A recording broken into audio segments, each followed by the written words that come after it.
Hi, my name is Beryl Vaughn, and I've been working for 17 years with doctors and psychologists who serve as expert witnesses. And I help with marketing and promoting their practice so that they can get more cases.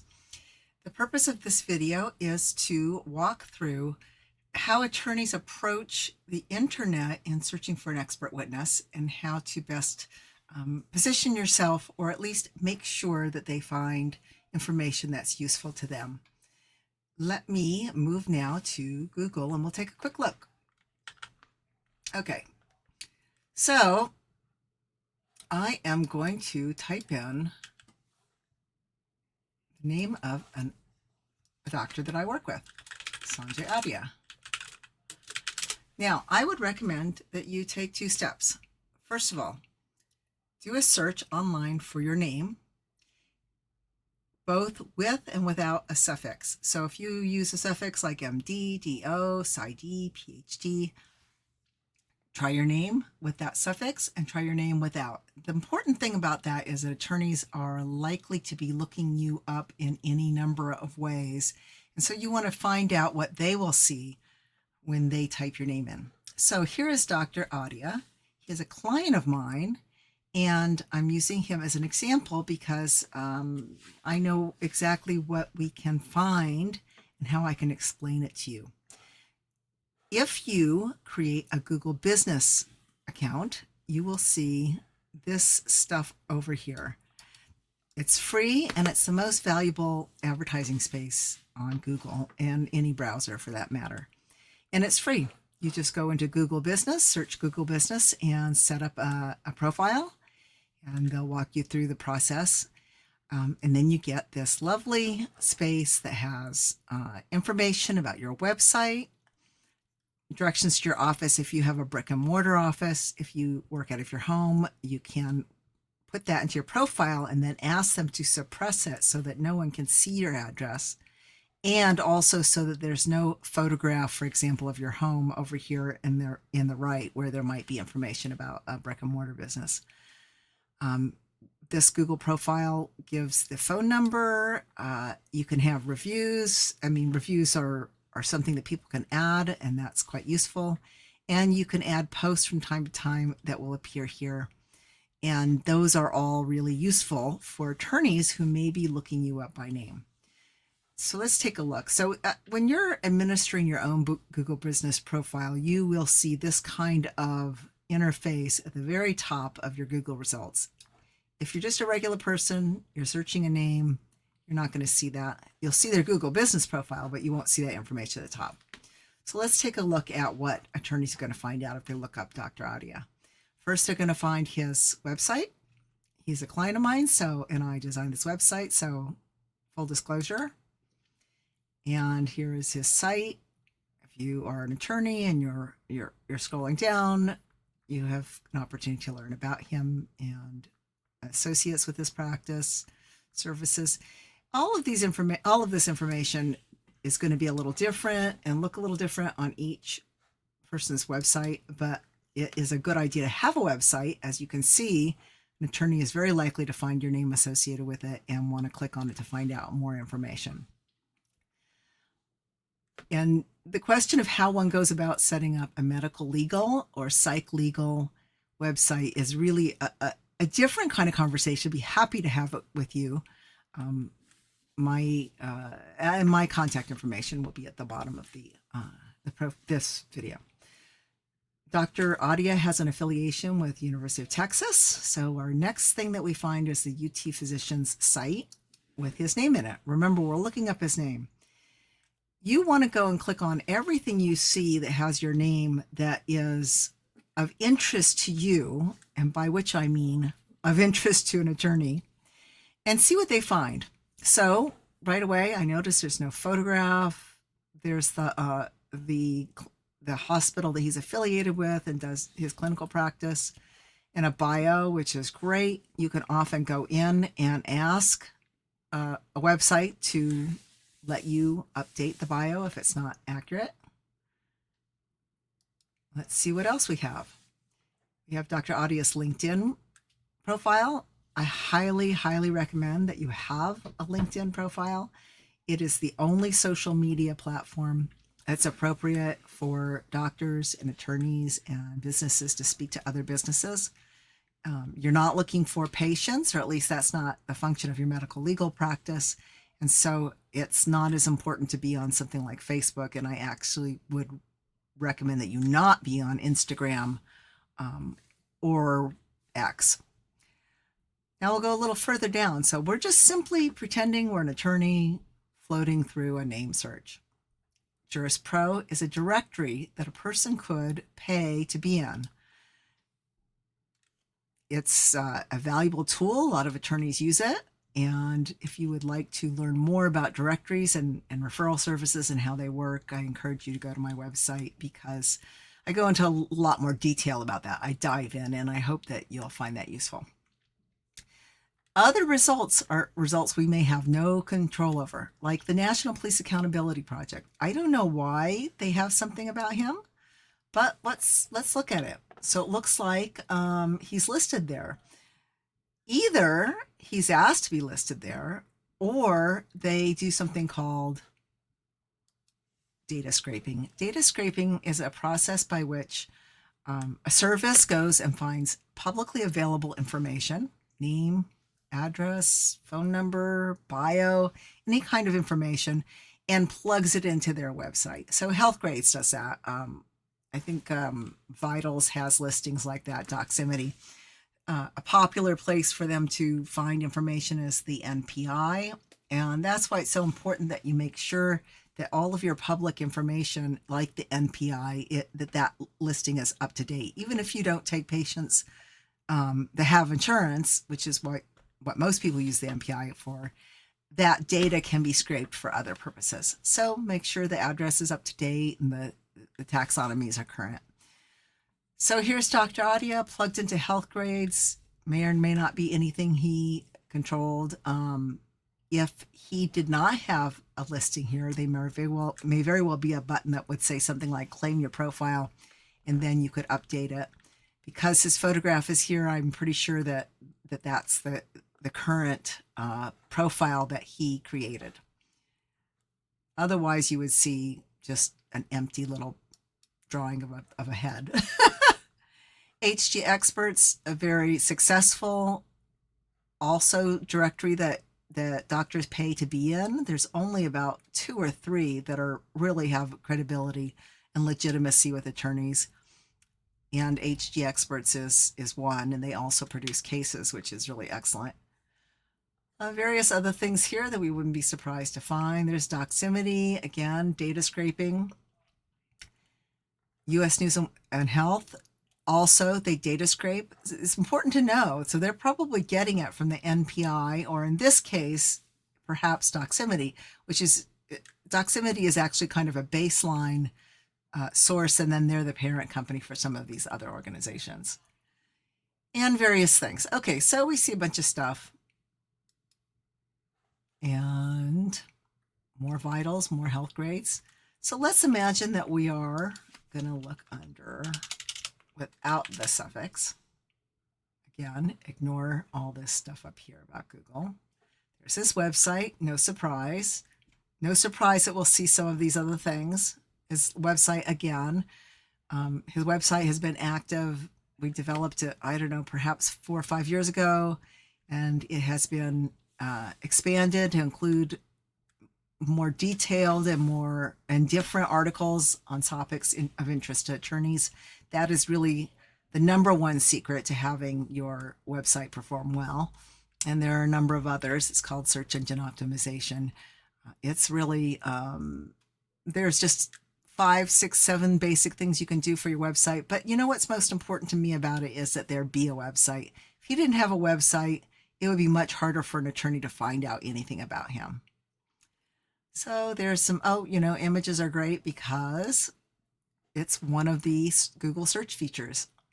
And you can see there's some things that have to do with him and some older pictures and things like that. Okay, we'll just keep going down. We see many of the same exact listings as we did with the MD.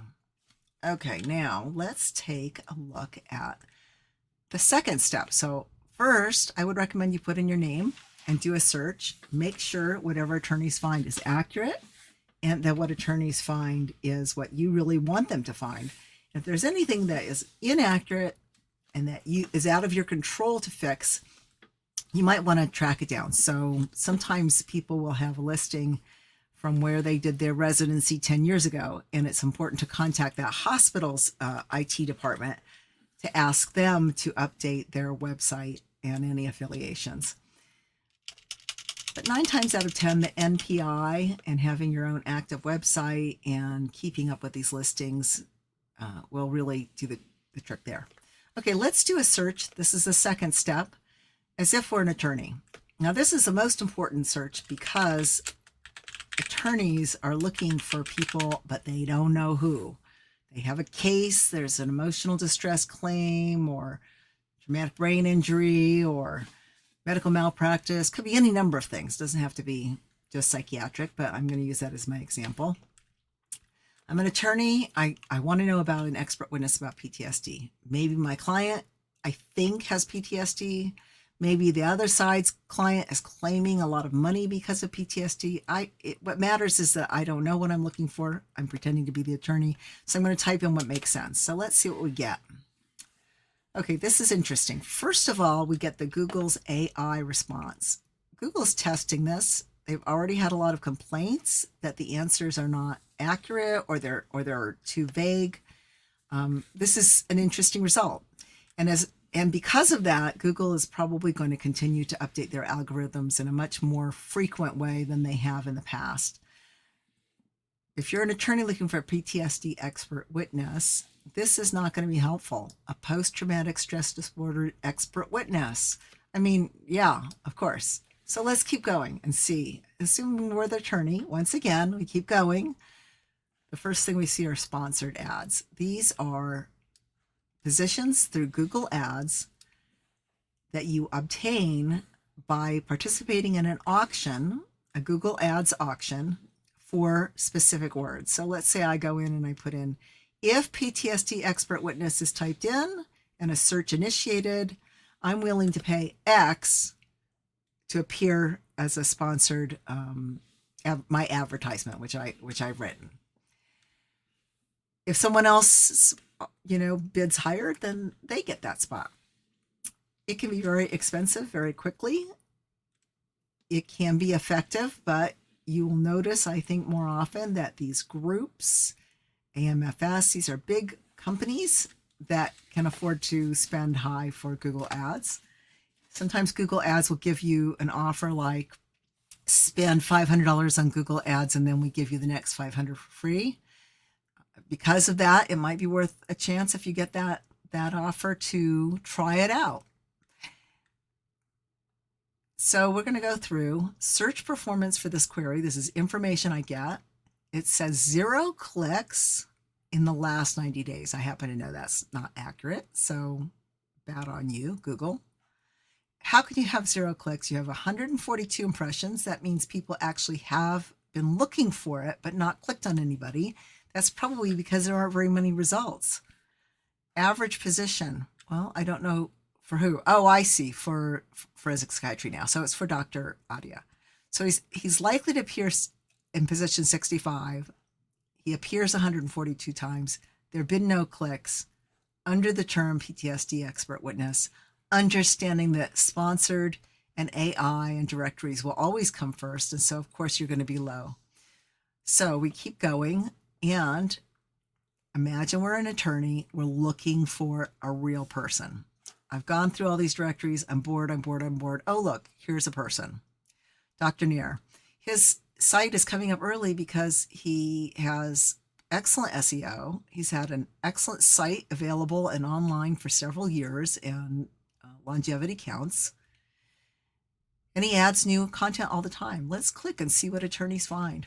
So if I'm an attorney, I look at this website, there's some things I don't love about it, and I could do a whole episode on how to do a website, but we are in fact finding information about PTSD.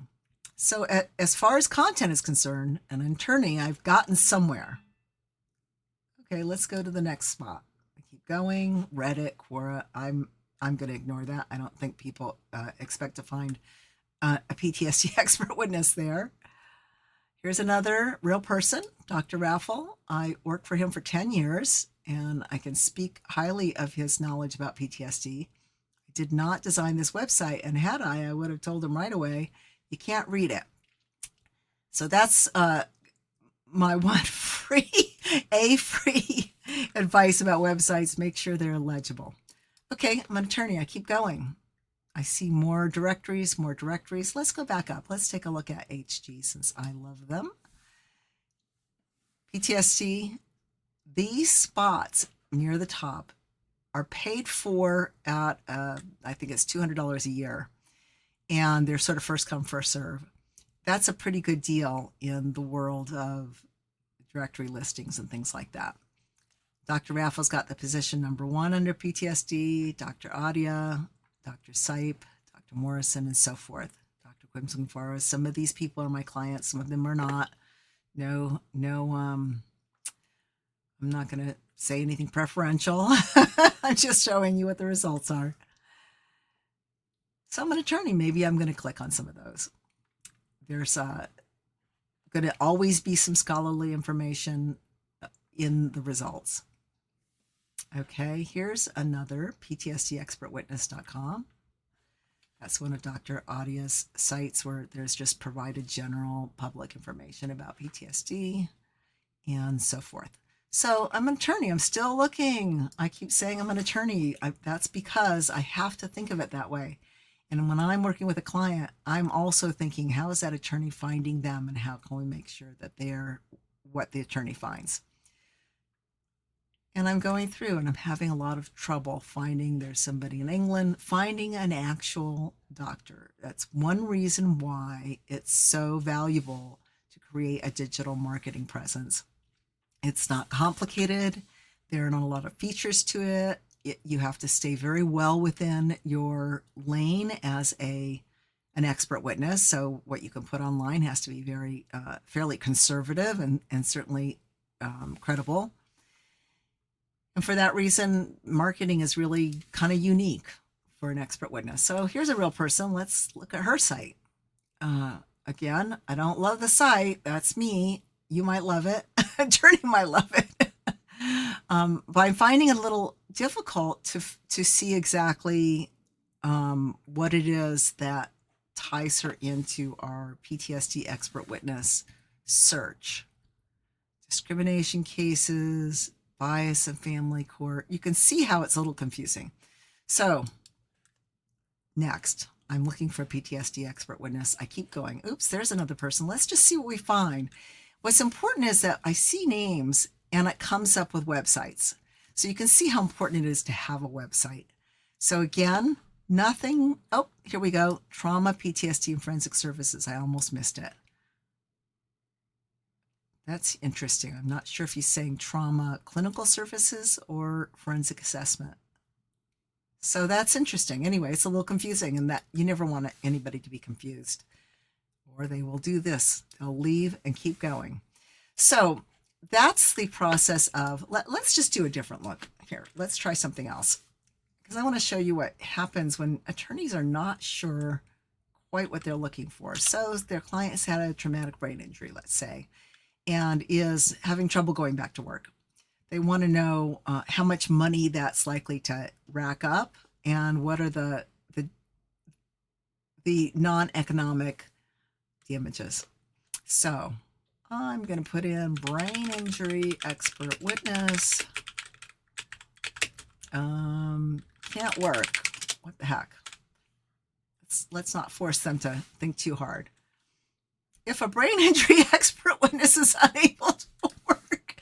Okay, thanks Google AI for that. An attorney? What disqualifies an expert witness bias? That's not the question. What can an expert witness do that a lay witness cannot? Okay, you can see how these people also ask is really not very helpful. Law firms, law firms, law firms. This is good news for the expert witnesses, because the attorney is going to just start going past that. Here's something. California brain injury expert witness. Douglas Watt. This is JurisPro. Roy Lubit, Dr. Francis, Dr. Roberts, Dr. Preeter. And then people who have not paid to be at the very top, which is fine because they will also be listed under this very important topic. Let's just keep going. Let's see if we can find an actual doctor. What the heck? La, la, la, la. It's very interesting. It's just, I've got the word expert witness in the title, and it's still not bringing up expert witnesses. There's a sponsored spot. This is good because it's Dr. Rubenstein, who is a very reputable and respected neurologist. And this is his website. And it certainly tells you what you need to know. And it is logical to our topic. It's a sponsored ad. I wonder how much it cost to get that. I guess we won't know unless we go in and set up a Google Ads. And we're starting to get some other sources, the Advocate magazine, MedLeague. I'm not sure what those are. I know that some of these are directories. There are some excellent directories, and there's just a few that are reputable, but I encourage you not to dismiss any, but to instead do exactly what we're doing here, which is to do some searches under terms that are relevant to your practice and see what happens, see what you find. So I'm an attorney. I'm getting pretty frustrated. So I say, well, okay, this is getting too complicated. Let's be simpler. Sponsored ads, prime experts group, not real people. You can ignore that because this is information for me as a marketing person. See how it says visible only to you? When you do your own Google business, you can start to see some of that information yourself. There's Dr. Nair. So now that we've taken out some of these other words, we're starting to see people again. And we're seeing similar people, even though before we were looking about PTSD, now it's brain injuries. I mean, that's not a big surprise because many people specialize in both, but I'm being an attorney and I really am finding it very frustrating, or at least I'm imagining how frustrating it would be. Let's look at HG. There's Dr. Levy, Dr. Caribbean, Dr. Adia, shout out, and other people who have specialization in brain injuries. So you can see how it can be difficult for attorneys to find an expert witness in a particular area. And if that area includes things that you do and things that you know about, the extent to which you can put that information in front of them and have that information available online will increase the chances that you'll get called. It's really pretty straightforward, but you want to make sure that the information that's available online is accurate, that it reflects you and your practice and your reputation. So I hope this has been helpful, and I encourage you to call me if you have any questions. You can go to my website, that's forensicexpertpro.com, and you'll find contact information there, or you can email me at go@forensicexpertpro.com. Also, if this is YouTube comments, you're welcome to put comments in there and questions, and I will do my best to get back to you.